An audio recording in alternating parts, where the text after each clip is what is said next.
Қадірлі тыңдаушы, өнерге әркімнің ақбар таласы айдарымен берілетін хабарымызды тыңдауға шақырамыз.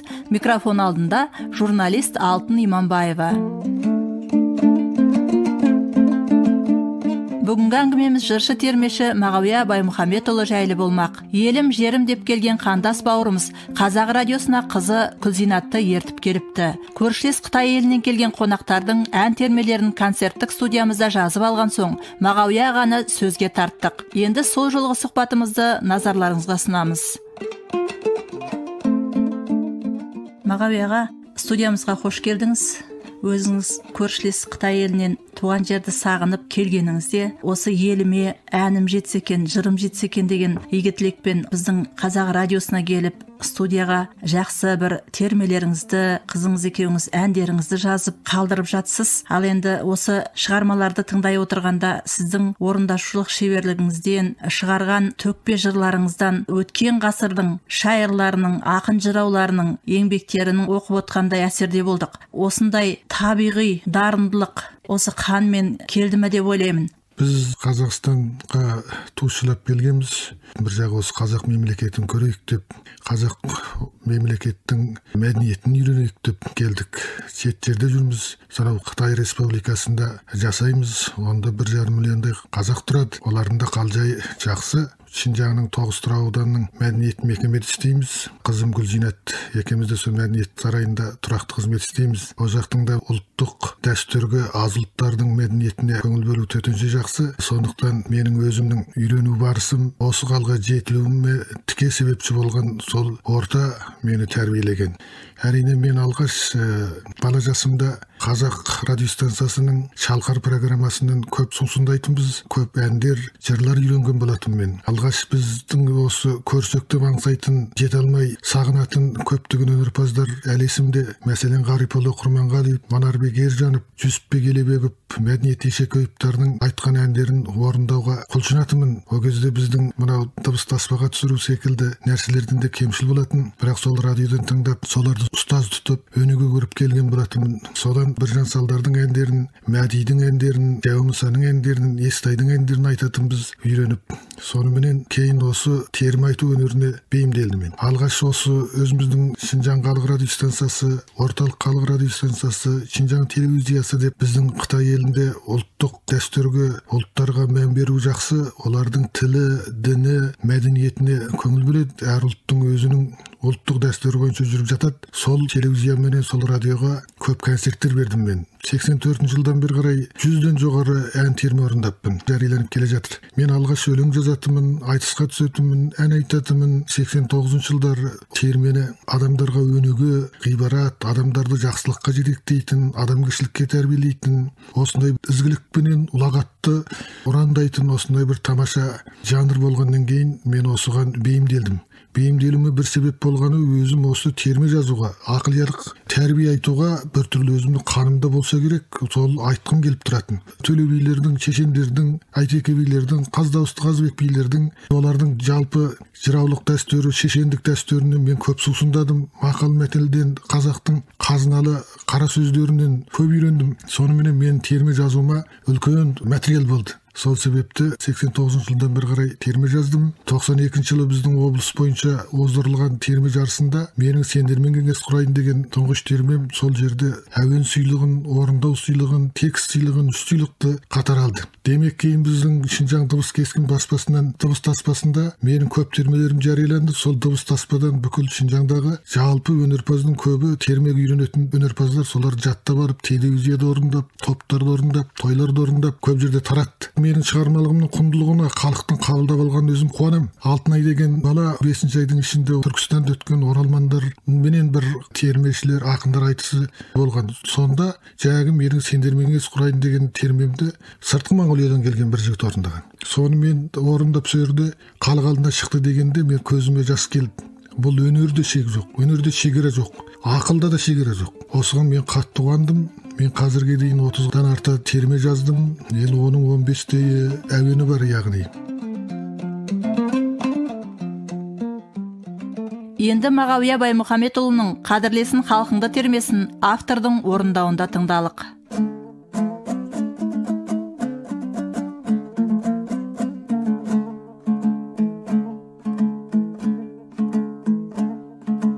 Қадірлесең қалқыңды ағарып таң атқандай, сыйламасаң қалқыңдай қарайып күн батқандай. Оларды құрметтеу дертке дауа тапқандай, оларды сыйламау гауһарды тас жаққандай.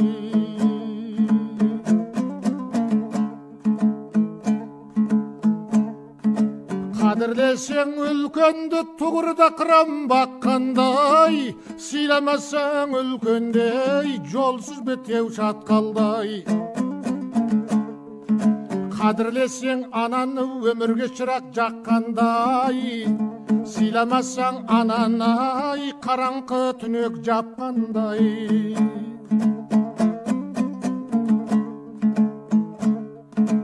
Өзіңді өзің сыйласаң жорыққа шеру тартқандай, сыйламасаң өзіңдей ауылға жау шапқандай. Ауылыңды сыйласаң атанға жүк артқандай, сыйламасаң аулыңдай бөрітектен тартқандай. Қадірлесең еліңді қызыр қонып жатқандай, сыйламасаң еліңдей бақ жұлдызың аққандай.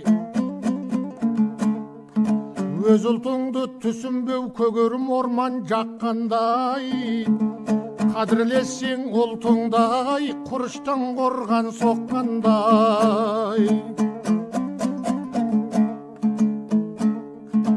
Маған әлі тірлігің ай көңілді гүл жарғандай, маған әлсіз тірлігің көңілді өрт жалғандай. Бес саусақ бірдей болмауы есекке тұлпар таңғандай, өмір арман сондықтан қысқа жіп өтір жалғанбай. Жарастырып баршылық ай дария тасып толғандай, таластырып жоқшылық тар жерде жүгің ауғандай. Өзіне толық сенбеген шала бықсып жанғандай, тәуекелге келмеген аяққа тұсау салғандай. Жас кезіңде дүние айдынға аққу қонғандай, заманың өтіп кеткен соң адасып топтан қалғандай.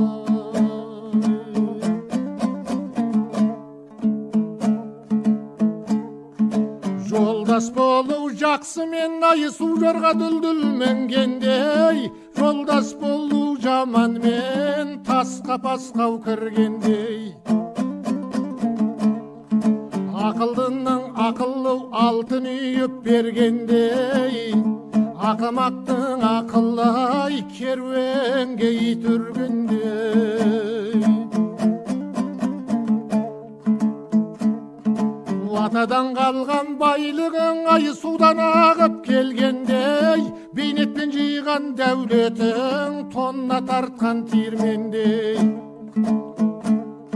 Үйренсе шәкірт ұстаздан анасын сәби емгендей, халқыңа еткен еңбегің қарулы жауды жеңгендей.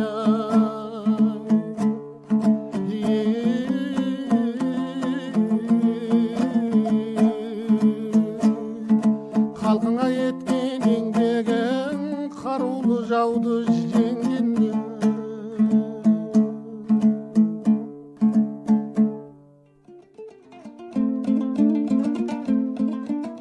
Алдағы уақытта сіздің көптеген шығармаларыңызды қызыңыз әрі қарай жеріне жеткізетін тәрізді. Ал енді осыншама көп дүниені жинақ етіп шығару, баспаларға беру, немесе газеттерге ұсыну деген сіздерде қандай жолға қойылған? Шыңжаң халық баспасында сурет термелер топтамасы шықты. Сол топтамаларда менің 20-ға жақын термелерім басылды. Сурет менен берде жарык көрүп отур эди. Онун бир жагында 2006-жылы Шинжаңдагы аз улуттардын дәстүрлүү мерекеси болуп, осы мерекеде меган таңдаулы калык өнөрпазы деген автоном райондук калык өкмөтү жагынан атак берди. 2007-жылы Эле Казак автономиялык облустук калык өкмөтү жагынан еңбек сиңген термеши деген атак берди. 2007-жылы жана биздин өзүмүздүн турган Тогуз-Тура аудандык калык өкмөтү жагынан еңбек сиңген мәдениет кайраткери деген атак берди. Осунун баардыгы да сол жердеги еңбектин нәтижеси деп билемин. Әрине бүгүнкү күндөрү осунда өнөрүмүздү таанып, өзүңүз менен сухбатташып, сен калайсың демей улуттук өнөрүмүздү жалгастыруучу деп колдоп отургандыктарыңызга аса жогору урмет билдиремин. Кытай мемлекетинин башчылары аз халыктардын мәдениетине көп көңүл бөлөдү, мәдениетимиздин өркөндөөүн жакшы колдайды деп кезинде Күлман Шүленбай кызы да әңгимесин айтып кетип эди. Шындыгында да сиздин әңгимеңизге карап отуруп, осунун куәсі болуп отурмуз. Ал энди термеши дегенден көрө жыршы, жырау деп айтууга болатын сыяктуу. Енді осы өзүңүздүн философиялык ойга толы өмүр тууралы, жалпы өмүрдүн мағынасы тууралы жазылган чыгармаларыңызды үйрөнөтүн жастар болса, шәкірт тәрбиелеуге қалай қарайсыз? Шәкірт тәрбиелеу жұмысын мен қағыс қалтырғам жоқ қой енді. Менің өзімнің тұрған аудандарымда да, Алтай, Тарбағатайда менің көп шәкірттерім бар енді. Бағана өзің айтқандай елікте үйренетін шәкірттер болады, нағыз өзіне үйренетін шәкірттер болады. Алтайда Қадылбек, Рахат, Бұраталада Еркін Закария деген балалар, Байнұр Қалайқызы деген дер сол менің термелерімді айтып жүреді дайым. Менің термелерімді жаттап айтады. Өзіміздің ауданнан шыққан мынау облыстық театрды істейтін Пәрида Мұхтарқызы, Нүнгейін, тағы да басқа көптеген өнерпаздар бар үйреніп жүрген. Ақын болып осы жерде мектептен білім алып жүрген, өзіміздің Қытайда көп аңыс қозғаған Әбдіғани Пазылханұлы деген азаматтар осы мен термелерімді жаттап, толғауларды жаттап, соны айтып орындап жүреді. Мына Гүлзинатты 3 жасынан бастап тәрбиелегем. Гүлзинат қазір менің өзім төл шәкіртім ғой деп ойлаймын. Енді мен шамам жетпеген жерге маған жіп жалғағандай, анау биікке жармасып жатқан жерімді арқан салып сүйрегендей болып жатыр енді. Болмаса біздің қадірлі болып отырған жерімізде неге деген уақытта осы ұлттық мәдениеттің мұрагері болғандығымыз үшін ғой. Енді әрине осы Гүлзинатта жаңағы көп термелермен музыка жазып, менің шамам жетпей жатқан жеріне де демеуші болып, қолдаушы болып келе жатыр. Бұдан кейін жолына бақыт тілеймін. Келесі тыңдайтындарыңыз Мағауия Баймұхаметұлының термесі «Туа жаман демеңіз», орындайтын Гүлзинат Мағауия қызы.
жазым болса деушелі, тіс сынады сармайға, төгіледі тасыған, ортаған қайтып толмай ма? Ақыл еңбек адалдық, үшеу болса сорғайда, садақасыз дәулетті, қызыр мен бақ қорғай ма? Басыңнан дәулет тайғанда, мал шашар бала тумай ма? Залалы жоқ момынның, айы оңы толмай ма? Момын дана ол туып, хан ордаға бармай ма? Тілеуі жаман адамның, қырсығы аяқ шалмай ма? Шөліркеген байқұстың аузына тамшы тамбай ма?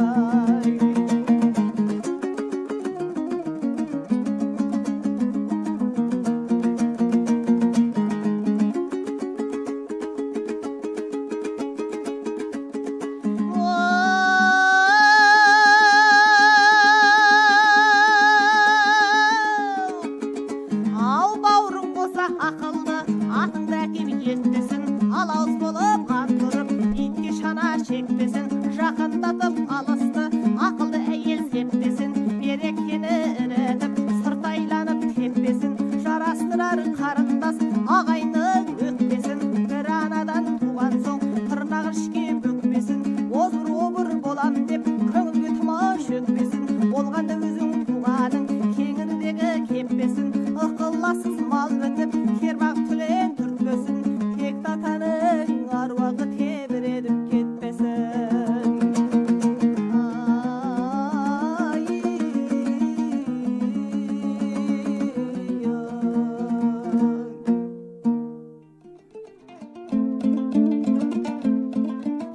Ал енді сіз шығармашылықпен айналысқанда жырларыңыз ағыл-тегіл ауыз екі келе ме, немесе жазып, содан кейін барып жаттап елге ұсынасыз ба? Мен жылында бір терме, екі термерен жазам. Себебі мен өмірге араласу барысында өмір тәжірибемді жинақтау арқылы содан сұрыптап аламын. Кейбір жағдайларда мен басқалардан зәбір көрсем, кейде мен басқалардың шарапатына ие болсам, осының барлығы мен термемнің арқауы желісіп алмақ. Терме жазу арқалы ақын біз деп жүргендердің де қолынан келмейді екен. Маған айтты кейбіреулер. Біз енді терме жазайық деп соған көріп едік, термені жаза алмадық. Бәлкім олардың жазып жүрген өлеңдерін мен жаза алмайтын шығармын. Соған қарағанда термеге деген өзімнің қанымдағы бейімділігім бар ғой деп ойлаймын. Онан кейін қазақ айтады ғой, 3 қазына болады дейді. Сөз қазынасы, ер қазынасы, басқаңыз, ел қазынасы көнегөз дейді. Осы сөз қазынасы, сөздің қорын, осыны анау арғы қазақтың қазыналы сөзін көп үйрендім мен. Ал енді қазақ жеті атасын біледі ғой. Өзіңіздің ата-бабаларыңызда осындай төкпе, арқалы ақындар болған ба? Бабаларымыз енді бай болған екен. Бай болған уақытта енді сол салсерлік болғанда негізінен саясатшылық жұмыспен шұғылданып көңіл көтерсе керек енді. Ал енді менің нағашым да бар енді. Нағашым Ахмет деген ақын болған, Құлымқан деген осы Шинжаңның шоқтығы биік ақыны, сол ақын менің нағашым. Түпнұсқасы қанмен келген қасиет десек, екінші көп ізденудің, оқудың, өзіңізді өзіңіз рухани байытудың арқасында осындай жақсы жырлардың туынына, төкпе ақындық дәстүрді ілгері апаруға, дамытуға септігі тиді дейсіз ғой. Иә, солай енді. Бұқаралық мәдениет қызметі істейміз дейміз енді. Біз секілді еңбек алып жатқандардың да тыныш жүріп алып жатқандар көп. Өзімнің қанымда болғандікіме өзімді үлкен жауапкершілік тұрады. Жазбасам болмайтын құсап тұрады. Өзімді өзім жігерлендіріп, өзімді өзім қайрап отырудың басты мақсаты әзір игілігін көріп отырмыз ғой. Бұл шекарасыз ұлттың үлкен бір мұрасы болғандығы үшін мен сіздердің қолдауларыңызға ие болып отырмын міне.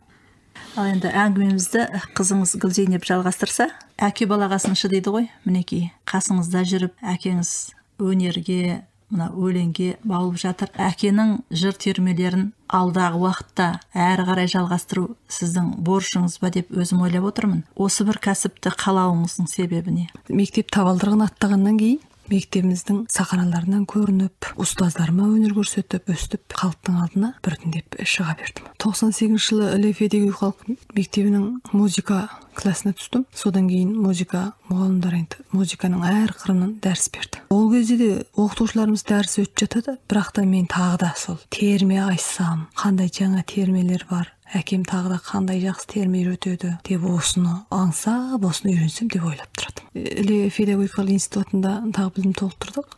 Сол кезде бастап тіпті де осы терме өнерімді дамыта берсем деген оймен тіпті де жаттығуды көп істесем екен деп ойладым. Мектепте жүргеннен кейін әкем терме үйретті. Бір термелерді айтып жүрдім. Жай әуендермен осы әкем үйреткен бойынша орындап жүрдім. Жоғары мектептерге барғаннан кейін өзім төкпе әуендерге қызықтым. Мысалы, Сәуле Жампейсова, Айгүл Қосанова деген әпкелеріміз өте тамаша орындайды. Осы кісілерді үлгі тұтып, сол кісілерге еліктеп үйрендім. бізге арнайы мынаны домбырамен үйренесің, былай айтасың, былай домбыраны былай шертесіңдер деп ғылыми тесіліп үйреткен ешкім жоқ. Ондай ұстаз жоқ дейсіз ғой. Ал енді қазір сол мәдениет ошағында екеуіңіз бірдей қызмет етесіздер. Ауылды аралау, елге шығу жағы көбірек болып ата ма? Біздің Тоғызтыр аудандық мәдениет көркем өнеріндегілер ауылға түсіп ойын өмірлерін қойып мәдениет қимылдарын өткізіп тұрамыз, наурыз мерекелерін өткіземіз. Сол кезде енді өзімнің өнерімді халықтың алдында бір көрсетіп қаламыз.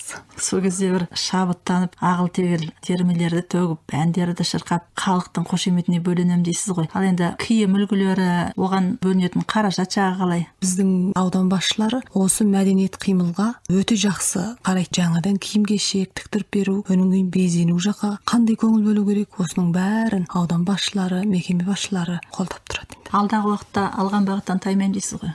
Енді әкем осы өнерді сол 3 жасынан бастап үйреткен екен. Енді осы өнердің биігіне шығуға тырмысуым керек қой. Ол үшін не істеу керек? Ол үшін енді іздену керек, үлкен ортадан үйрену керек. Екі елдің арасын жол қылып, осылай өнеріңізді дамыта беріңіз. Қадамдарыңызға гүл бітсін. Енді бұл бірінші кездесу емес деп ойлаймын. Шығармаларыңызбен халқымызды қуанта беріңіз. Рахмет.